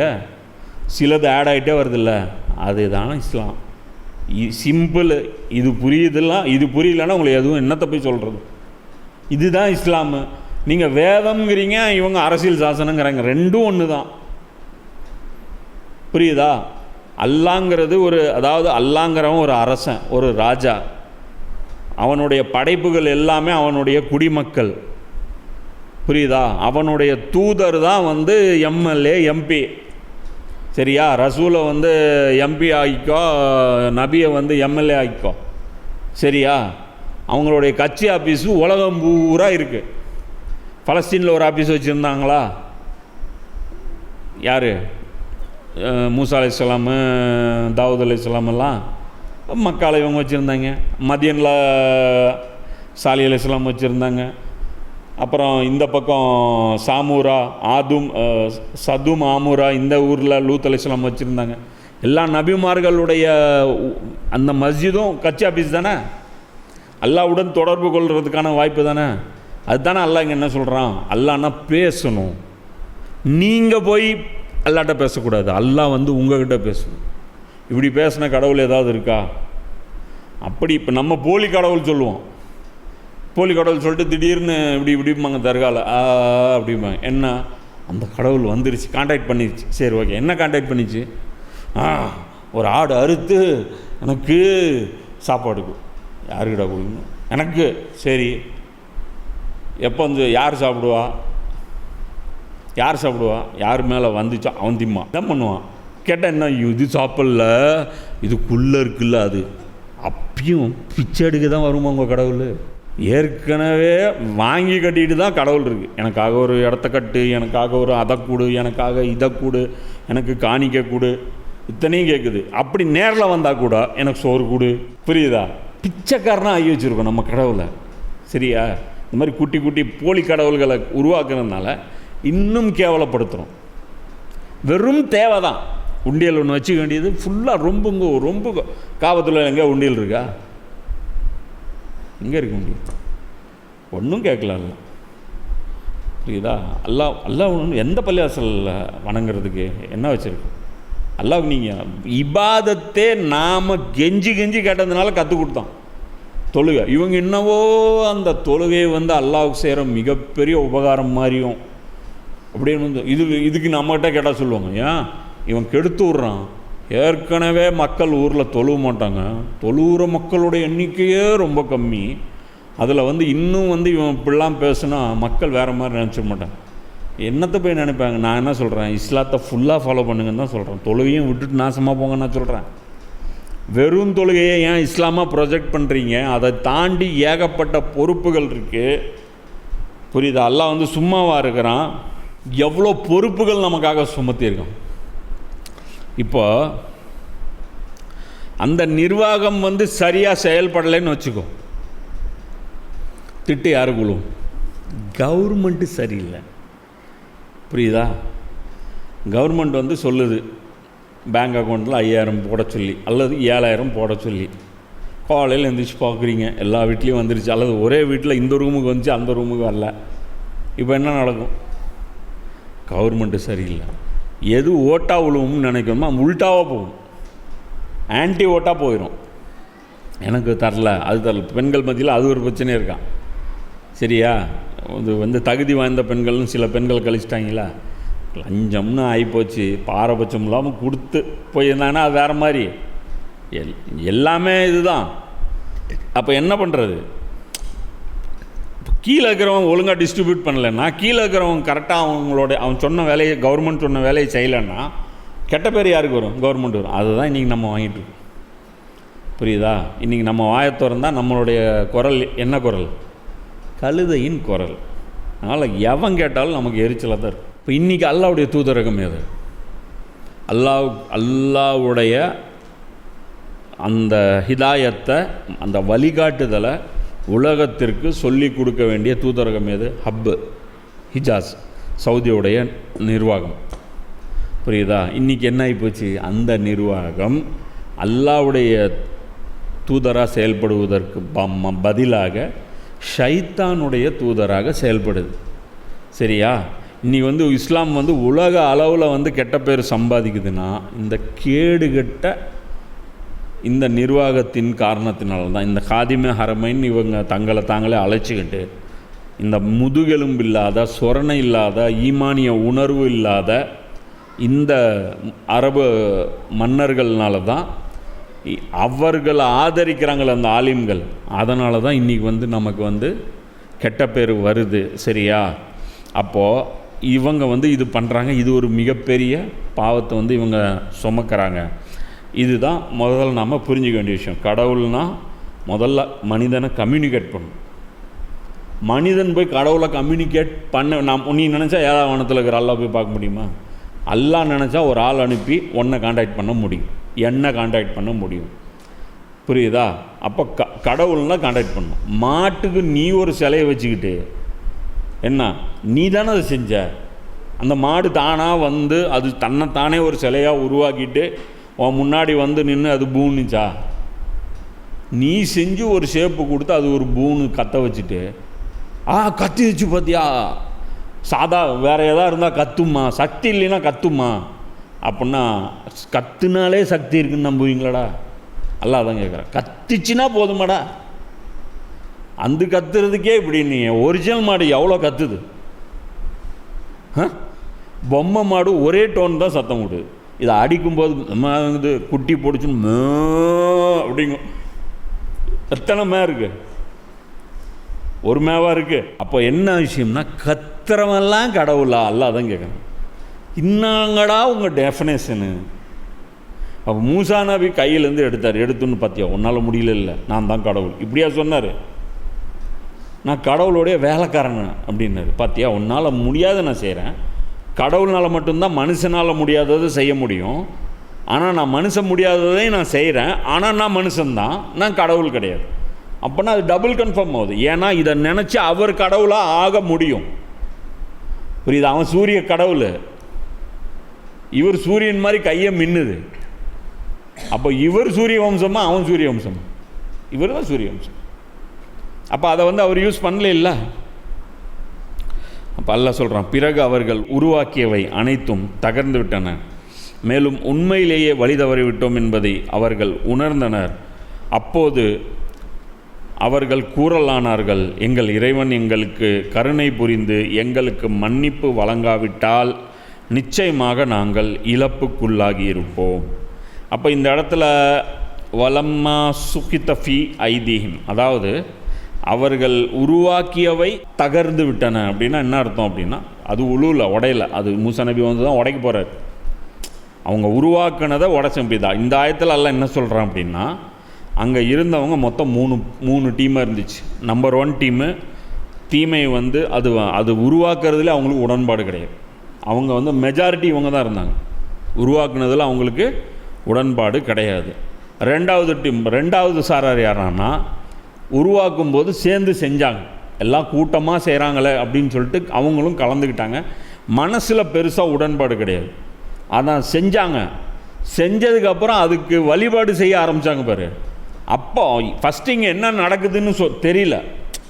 நகை கொடுங்கன்றாங்க, எல்லோரும் கொடுக்குறாங்க. கொடுக்கும்போது இவங்களும் கொடுத்துட்டாங்க. அப்புறம் அவங்க சிலையை செஞ்சிட்டாங்க. சிலை செஞ்சதுக்கப்புறம் அது கத்துனதுக்கப்புறம் சொல்கிறாங்க, இதுதான் கடவுள். மூசா அலைஹிஸ்ஸலாம் மேலே பார்க்க போனார்ல, அந்த கடவுள் இது நம்மளை பார்க்க இங்கே கீழே வந்துருச்சு அப்படின்னு சொல்லி கதை கட்டுறாங்க. கட்டும்போது தான் இவங்களுக்கு இது என்னடா அது புது உருட்டாக இருக்கு, இது வந்து மூசா அலைஹிஸ்ஸலாம் உடைய கடவுளாக இருப்பதுக்கு வாய்ப்பில்லை. ஏன்னா இப்போ தான் மூசா அலைஹிஸ்ஸலாம் சொல்லி கொடுத்துட்ருக்கிறாரு, கடவுளுக்கு சிலை இருக்கக்கூடாது, அது இருக்கக்கூடாதுன்ட்டு. நம்ம பாட்டுக்கு தெரியாதனமாக கொடுத்துட்டோம்.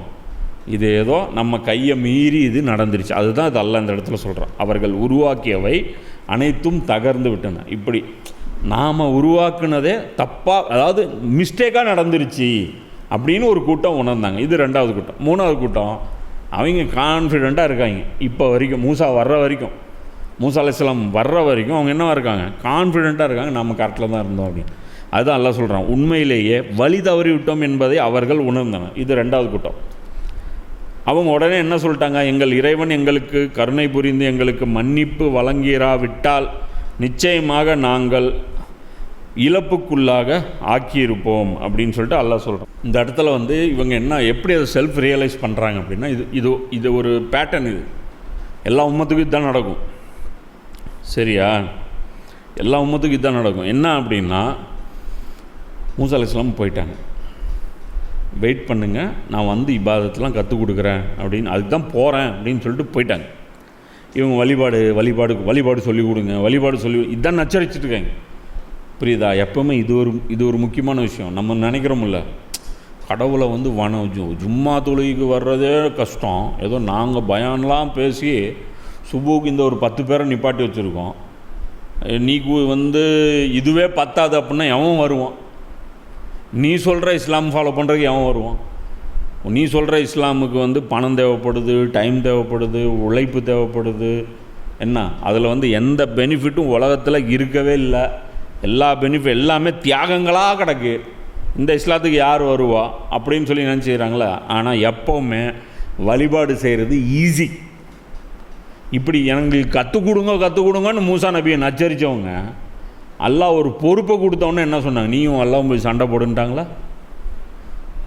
ஒரிஜினல் வழிபாடு கற்றுக் கொடுத்தோன்னே வேறு பேக் அடிச்சிட்டாங்களா?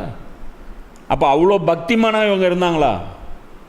இது நான் சொல்கிறேன்ல, இது வந்து நம்ம மனசில் இருக்கிற கவலை இன்னொரு பக்கம் ஏதோ ஒரு குப்பை தொட்டியில் போய் நம்ம கொட்டணும். கொட்டலைன்னா நம்மளால் நைட்டு தூங்க முடியாது. என்ன ஒருத்தன் திட்டான், இப்போ ஒன்றும் இல்லை, ரோட்டில் மட்டும் ஒருத்தன் சம்பந்தம் இல்லாமல் இப்படி போய் பச்சையாக திட்டோம். குறைஞ்சது 4 பேர்கிட்ட நீ வந்து இதை சொல்லாமல் உன்னால் தூங்க முடியாது. என்னை பார்த்து அப்படி திட்டான்டா, அப்படி திட்டான், விடுமாப்பில் பார்த்துக்கலாம். அது 4 பேராவது உனக்கு ஆறுதல் சொல்லணும். மனசுக்கு வராது. மனசு போயிட்டு இருந்தால் எல்லா பாரத்தையும் இறக்கி வச்ச மாதிரி. இந்த பாரத்தை இறக்குற கடவுள் தான் எல்லாருக்கும் வேணும். இதுதான் நம்ம போயிட்டு தொழுகையில் போயிட்டு அதில் கிடைக்கிற நிம்மதி இருக்கு. ஆமாம், மனசாட்சி எல்லாம் பணமாக வச்சுருக்க வேண்டியது. எப்போ பாரு அது நைன்ட்டு அது அது அது கத்திட்டே கிடக்கும். அப்புறம் அங்கே போய் கடவுள்கிட்ட போய் இறக்கி வைக்கிறேன்னு சொல்லிட்டு நீ பண்ண முள்ள மாதிரித்தனம் எல்லாத்தையும் சொல்லி மன்னிச்சிட்டான்னு நம்பிட்டு நீ பாட்டுக்கு வந்துடுவ, மறுபடியும் அதே கண்டினியூ பண்ணுவேன். இது இல்லை இஸ்லாம். இந்த இஸ்லாம் உலகத்துக்கு தேவையும் கிடையாது, இது 5 பைசாவுக்கு பிரயோஜனமும் கிடையாது. இது இந்த இஸ்லாமை நீ ஃபாலோ பண்ணினா உலகம் இன்னும் அசிங்கமாகும். இப்போ உலகத்திலே சிறந்த கேடுகட்ட இஸ்லாம் இருக்கிறது எங்கே? சவுதி அரேபியாவில், அரபு நாடுகளில், அந்த ஜிசிசி நாடுகள். இன்றைக்கி ஒரு அனௌன்ஸ்மெண்ட்டு போட்டு என்ன போட்டிருக்காங்க, சவுதியை பற்றியோ வேறு இன்னும் ஒரு 3-4 இது போட்டாங்க, பிரின்ஸை பற்றியோ கிங்கை பற்றியோ நீங்கள் ஏதோ ஒரு பதிவு போட்டிங்க அப்படின்னா உங்களுக்கு லைஃப் டைம் ஹஜ்ஜு உம்ரா பேண்டு தடை. அதான் பாரு, இது என்னன்னா இது என்ன கூத்துன்னு பாரு. அது முஸ்லீம்களுடைய, அதாவது நான் சொன்னேன் அல்லாவுடைய தூதரகம். அது எது? காபத்துல்லாம். இது அதில் எவன்டா தடுக்கிறது? இப்போ அவன் போட்டுட்டு கீழே ஒரு முஸ்லீம் ஜைனிஸ்ட்டு, சலஃபி ஜைனிஸ்ட் ஒருத்தன் என்ன சொல்கிறான், இனிமேல் உனக்கு பேர் ஜைனிஸ்ட்டு தான், சரியா? நேம் சேஞ்ச் பண்ணியாச்சு.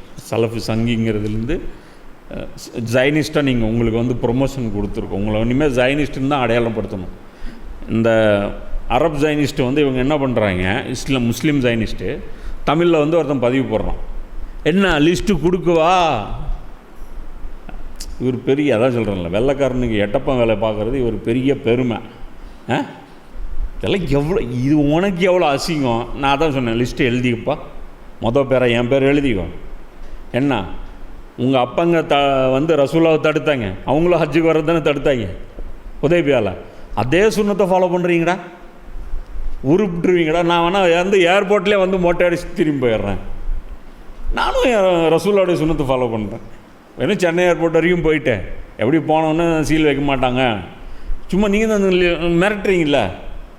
அப்போ காபத்துல பிடிச்சி தானே வச்சுருக்கீங்க நீங்கள், டபாய்க்கிறீங்க தானே நீங்கள். காதிமே ஹரமைன்னு அது இதுன்ட்டு பிளாக்மெயிலே ஹரமைன்னு நீங்கள் வர்றதுக்கு விட மாட்டேன்ட்டு. அதில் பாரு, கிங்கு பிரின்ஸ் இதெல்லாம் இஸ்லாமா? குரானில் எங்கேயாவது கிங்குன்னு இருக்கா? குரானில் எங்கேயாவது பிரின்ஸுன்னு இருக்கா? இது வயலேஷன் பண்ணக்கூடாதுன்னு. எவ்வளோ அசிங்கம். இன்னும் ஈரான் உங்களை எவ்வளோ கேவலப்படுத்தும். உங்களை எவனா நாட்டில் மதிக்கிறாங்க.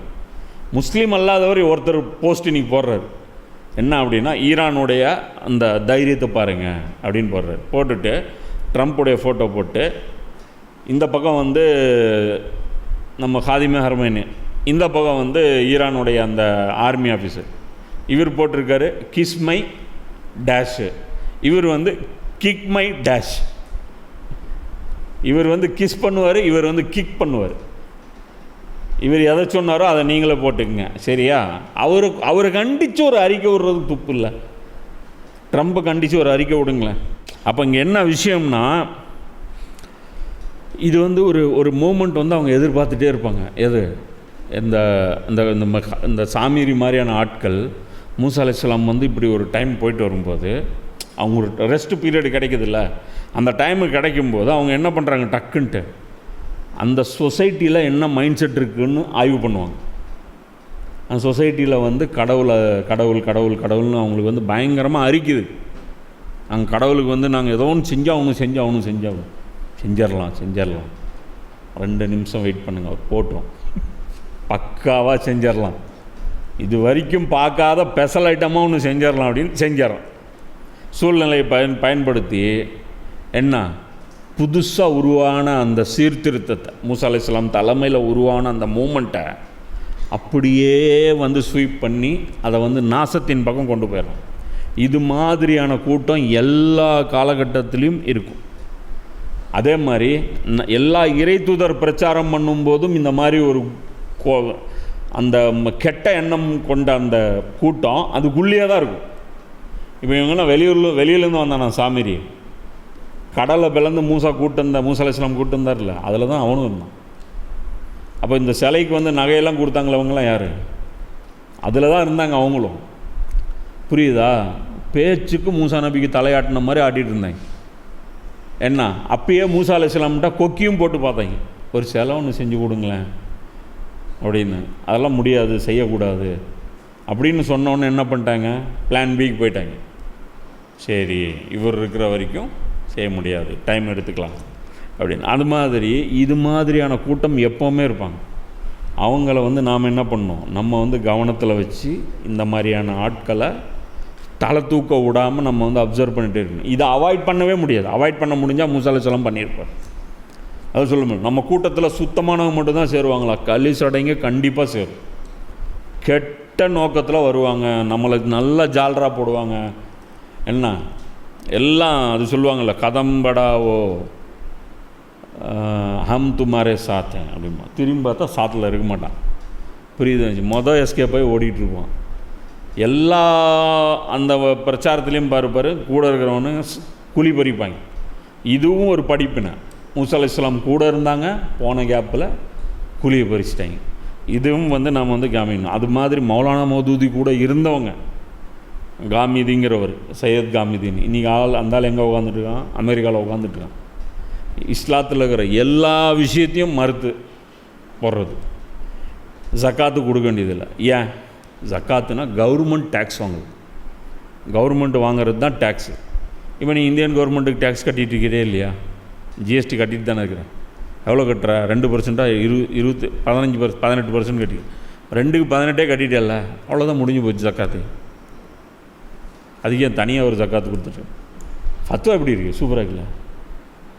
கத்துதில்ல மேன்ட்டு. புரியுதா? காலைக்கன்று இப்போ கத்துது பார்த்தியா?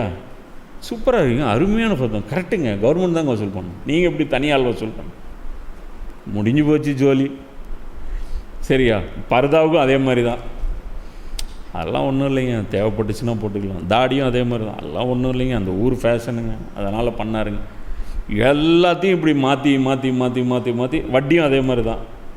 வட்டிக்கு வந்து அப்படி கிடையாது, இப்படி கிடையாது, அது வந்து வட்டினா வேறு, அதுனா வேறு, இப்படி வேறு, எல்லாத்தையும் ஹலால் அப்படின்னு இல்லைங்க. அதே மாதிரி தான் வஹீதுத்தீன் கான், இவர் மௌலானா மௌதூதி கூட இருந்தவர் தான் இவரும். இவர் என்ன பண்ணிட்டார், ஒரு புக் எழுதுறாரு, தாபீர் கி கல்தி, குரானுடைய 4 அடிப்படை சொற்கள் மௌலானா மௌதூதி தவறாக புரிந்து கொண்டார். அதே மாதிரி தான் மூசா அலைஹிஸ்ஸலாம் கடவுள் மேலே இருக்கிறார் என்று தவறாக புரிந்து கொண்டார். உண்மையில் மூசா நபியுடைய கடவுள் காளை மாடு. அதனால் அதே தான் ப்ரெசென்ட் பண்ணுவாங்க. உண்மையில் கடவுள் என்பது, உண்மையில் இகாமத்தே தீன் என்பது நாங்கள் ப்ரெசென்ட் பண்ணுறது தான். இந்த ரெஜிம் வந்து நீ சொல்கிற இஸ்லாம் சூப்பர் இஸ்லாமியா, இதுதான் ஏன் இஸ்லாம், அதை விட்டுட்டு அந்த மௌலானா மௌதூதி எப்படியெல்லாம் வழிகெடுத்து வச்சுட்டு போயிட்டாரு, எழுதுங்க புக்கு அப்படின்னு சொல்லி குப்பையாக அவர் வந்து எழுத சொல்லிட்டாங்க அந்த புக்கை. ஸ்டால் நிறைய புக்கு இருக்குது. ஸ்டாலுக்கு வெளியே யார் உட்காந்துட்ருக்கா தெரியுமா? நம்ம ஜைனிஸ்ட்டு. வாணியம்பாடியில் புக் ஸ்டால் போட்டாங்க, உருது புக் ஸ்டாலு. நேராக போகிறேன், அஹ்லே ஹதீஸ், ஜம்மியத் அஹ்லே ஹதீஸ் போட்டிருந்தாங்க. யார் அது? சரி ஓகே, உள்ளே போய் பார்ப்போம். சரி இவங்க என்ன தான் மெட்டீரியல் வச்சுருக்காங்க, உள்ளே போய் பார்ப்போம். போனால் எல்லாம் வஹீதுத்தீன் கான் புக்கு. அது ஆச்சரியமாக இருக்குது. இங்கே இப்னு தைமியா, அது இது முகமது பின் அப்துல் வஹாப், அல்லது உங்கள் ரிலேட்டடான பின் பாஸ், அவர் எழுதினார், இவர் எழுதினார், அல்லது அல்பானியோடையது, ஏதோ ஒன்று இந்த மாதிரி ஐட்டம் இருக்குன்னு போனால் வஹீதுத்தீன் கான் ப்ராடக்டே இருக்குது. என்ன இகாமத்துத்தீனை அவர் எதிர்த்து பேசுகிறார். உக்காந்துட்ருக்காங்க இவங்க கும்முன்ட்டு. அவங்க உருது ஜானருங்கிறதுனால அவங்களுக்கு என்ன தெரியாது. நான் போய்ட்டு சரி பார்த்துட்டு ரைட்டு அப்படின்னு சொல்லிட்டு அந்த தாபீர்கி கல்தி மட்டும் வாங்கிட்டு வந்துட்டேன். சரி ஓகே, என்ன தான் அவங்க கவுண்ட்ரு கொடுக்குறாருன்னு பார்ப்போம் அப்படின்னு சொல்லிட்டு. அப்போ எதுக்கு இது சொல்கிறேன்னா, இது மாதிரியான சாமிரி கூட்டம் எல்லா இடத்துலையுமே இருக்கும். நம்ம தான் அலர்ட்டாக. நபி முதுகு காட்டின நேரத்திலே இவனுங்க ஜனாசா எடுத்துட்டானுங்க, இவ்வளோ பெரிய மேட்ரு. அது இல்லாமல் இன்னொரு நபி அட் ப்ரெசென்ட்டில் உட்காந்துட்டு இருக்கிறாரு. புரியுதா? இதோடைய இன்னொரு கான்டெக்ட்ஸ்லாம் இருக்குது. இந்த ஹாரூன் அலைஹிஸ்ஸலாமுக்கும் அலி அலியானுக்கும் என்ன தொடர்பு, என்ன இப்போ இதெல்லாம் சுற்றி பார்க்க போனால் அது எல்லாமே கனெக்ட் ஆகிடும். அலி அலியானு வந்து ஏன் ரசூல் ஹாரூன்னு சொல்லணும்? வேறு எத்தனையோ சொல்லலாம்ல, வேறு எத்தனையோ ரசூல்களை சொல்லலாம், வேறு ஏதோ ஒன்று சொல்லலாம், அல்லது அபூபக்கராகவே சொல்லலாம். எனக்கு அபூபக்கர் மாதிரி நீங்களும் ஒரு உற்றத்தோழர்னு சொல்லலாம். அப்போ அதெல்லாமே அங்கே ஏன் மீன் பண்ணுறாங்க? ஸோ அது எல்லாமே டீட்டெயிலாக பார்ப்போம். ஏன்னா இந்த வசனங்கள்லாம் வந்து நம்முடைய அந்த ஃபண்டமெண்டலில் பேசக்கூடியது. இந்த ஆயத்து இஸ்லாத்துடைய குரானுடைய கோர் ஐடியாலஜியை பேசக்கூடிய ஆயத்து. கடவுள்னால் மிராக்கல் பண்ணி காட்டுறவன் இல்லை கடவுள். மேனு கத்திட்டாலோ அல்லது உங்களுக்கு புரியாத ஏதோ ஒரு விஷயத்தை செஞ்சு உங்களை ஆச்சரியப்படுத்திட்டாலோ உடனே இதுக்கு ஒரு சக்தி இருக்குதுன்னு சொல்லி, சக்தி இருந்தவன்லாம் கடவுள் கிடையாது. கம்யூனிகேட் பண்ணும், கைட் பண்ணும். இது இந்த பூமியில் இருக்கிற எந்த மதத்துக்கிட்டையும் கிடையாது, இஸ்லாத்தை தவிர. நீ பைபிளை வச்சுருக்கிறவங்க அவங்கக்கிட்ட கூட கம்ப்ளீட் பேக்கேஜ் இருக்கான்னு கேட்டால் கிடையாது. இருக்கும், சில சடங்குகள் இருக்கும். இப்போ இன்றைக்கி நம்ம என்ன பண்ணுறோம், சில சடங்கை ஃபாலோ பண்ணிட்டு இதே தான் ரசூலா எங்களுக்கு கற்றுக் கொடுத்தாங்கன்னு சொல்கிறோம். அதனால தான் நமக்கு துனியாவில் இருக்க, அதான் சொல்கிறோம், நம்மளை முஸ்லீமும் திட்டுறான், முஸ்லீம் அல்லாதவனும் திட்டுறான், உலகத்தில் இருக்கிற எல்லாருமே பாரபட்சம் இல்லாமல் திட்டுறாங்க. ஸோ இந்த நிலைமை மாறணும் அப்படின்னா முழு தீனை நம்ம ஃபாலோ பண்ணக்கூடியவங்களும் ஆகணும். வாஹிர் தாவானா அல்ஹம்துலில்லாஹி ரப்பில் ஆலமீன்.